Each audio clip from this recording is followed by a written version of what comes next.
Big Boss season 9 second lady రన్నరప్గా నిలిచింది తనుజ పుట్టస్వామి. ముద్దమందారం serial ద్వారా తెలుగు 2 రాష్ట్రాలకు ప్రజలకు చేరువైన ఈ అమ్మడు చాలా కాలం తర్వాత బిగ్ బాస్ షోతో మరోసారి బుల్లితెరపై సందడి చేసింది. మొదటి నుంచి టైటిల్ ఫేవరెట్గా ఎక్కువ ఓటింగ్తో దూసుకుపోతుంది. ఓ వైపు పాజిటివిటీ, మరోవైపు నెగిటివిటీ అయిన ఓటింగ్లో మాత్రం ఏమాత్రం తగ్గకుండా చివరి వరకు గట్టి పోటీ ఇచ్చింది. ఈ సీజన్ 9లో కళ్యాణ్ పడాల విజేతగా నిలవగా రన్నరప్గా నిలిచింది తనుజ. తాజాగా బిగ్ బాస్ బజ్ ఇంటర్వ్యూలో ఆమె మాట్లాడిన మాటలు వింటే ప్రతి ప్రేక్షకుడు ఎమోషనల్ అవుతారు. తాజాగా విడుదలైన బజ్ ప్రోమోలో తనుజ మాట్లాడుతూ తన తండ్రి గురించి చెబుతూ కన్నీళ్లు పెట్టుకుంది. టాప్ 5లో ఉన్న అందరి పేరెంట్స్ వచ్చారు, అమ్మా నాన్న వచ్చారు. నేను చాలా ఎక్స్పెక్ట్ చేశాను నా తండ్రి నా కోసం వస్తారని, కానీ రాలేదు.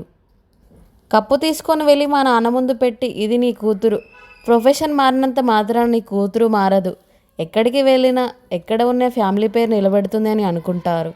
తనుజ పుట్టస్వామి అనేది నా సర్నేమ్ కాదు, ఆయనపై ప్రేమ ఉంది కాబట్టే నేను చచ్చే వరకు ఆయన పేరు నా పక్కన ఉంచుతానని కన్నీళ్లు పెట్టుకుంది తనుజ. ప్రస్తుతం తనుజ మాట్లాడిన కామెంట్స్ ఇప్పుడు సోషల్ మీడియాలో వైరల్ అవుతున్నాయి.